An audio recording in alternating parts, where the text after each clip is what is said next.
les femmes pensaient avoir des enfants en se frottant contre lui.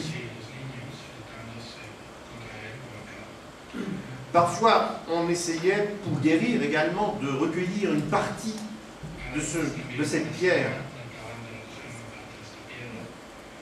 qu'on buvait pour être donc soigné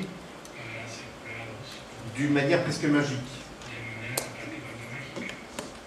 Donc ce menhir, vous voyez, a coexisté avec, je dirais, l'Église chrétienne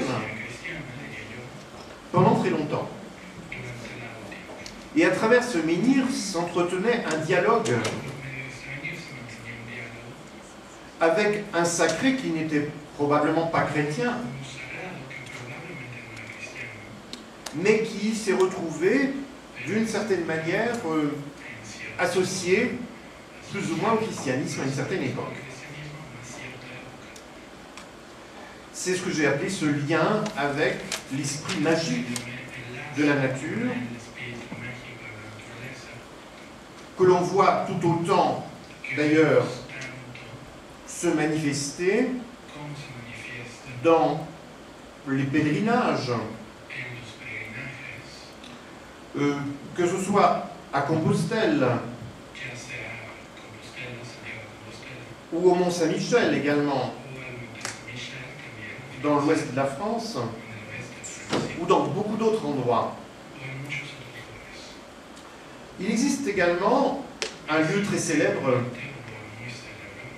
du culte de la Vierge, qu'on va, si vous voulez bien maintenant, un peu assimiler à la déesse mère, qui est une figure de Vierge. Voilà. Donc, dans le sud de la France, à Lourdes, dans une grotte, la Vierge, enfin une dame, a dit la jeune fille. C'est une dame qui lui est apparue. Il n'a pas dit la Vierge. Une dame blanche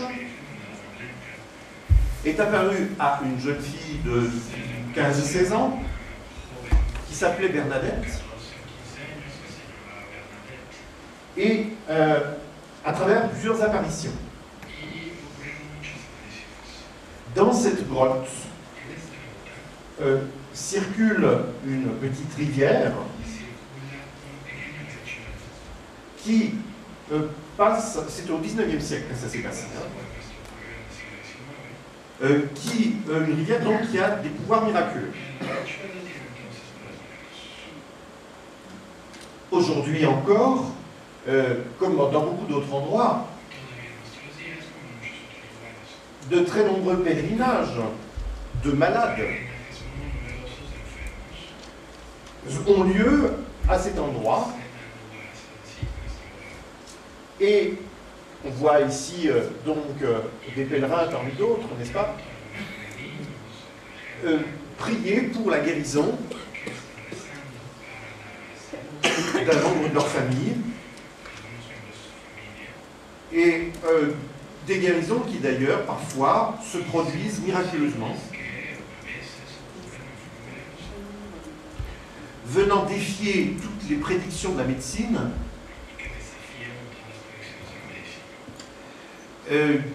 et accomplir des désirs je dirais, de rapprochement avec un sacré, où se mélange à la fois la tradition purement païenne, des grottes, des sources païennes, hein, bien sûr, et la figure de la Vierge.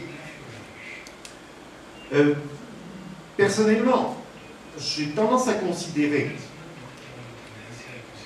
que dans un cas comme celui-ci, nous avons la permanence de vieux schémas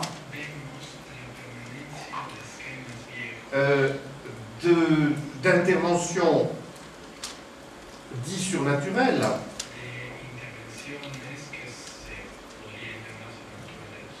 qui s'explique par une longue tradition de récits identiques que la littérature, depuis le Moyen-Âge, nous a laissé. Alors évidemment, ce n'est pas la littérature médiévale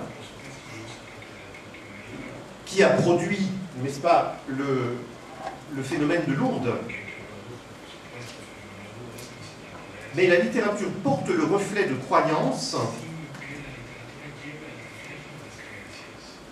populaires très anciennes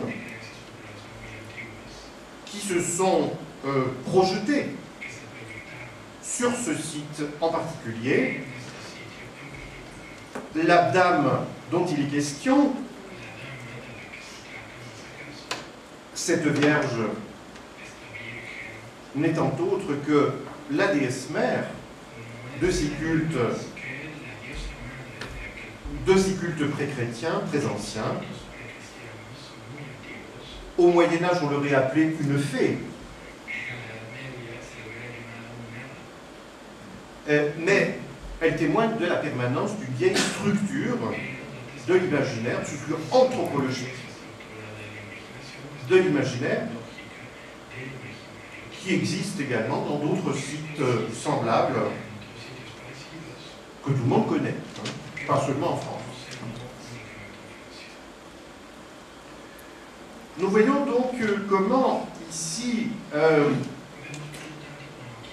les témoignages d'une mémoire pluriséculaire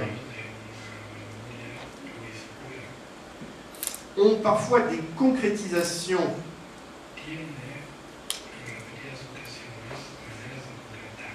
culturelles très fortes qui sont le support de croyances relevant, on va dire aujourd'hui, de la foi,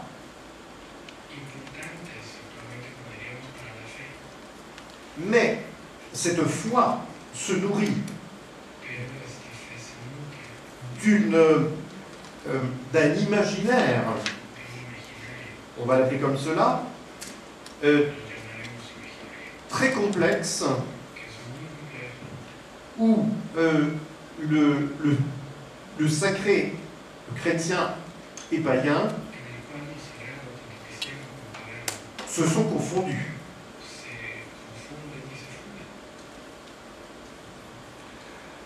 Alors j'ai dit aussi que très souvent dans la tradition des saints du Moyen-Âge,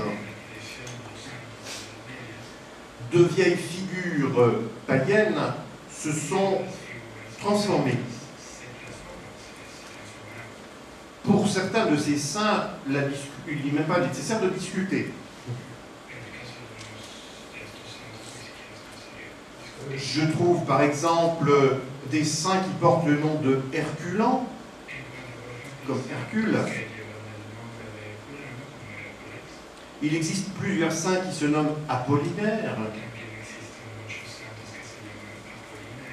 Et voir un saint qui s'appelle Hermès, là il est clair que même le paganisme grec a laissé des traces. Mais il existe également d'autres saints qui vont nous faire retrouver cette fois-ci le nom des animaux.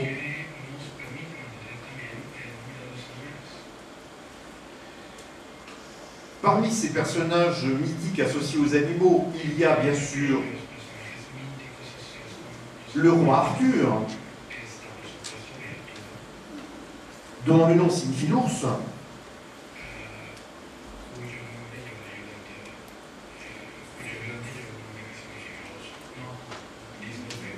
Oui, le nom signifie l'ours. Art dans les langues celtiques, comme le gallois et l'irlandais.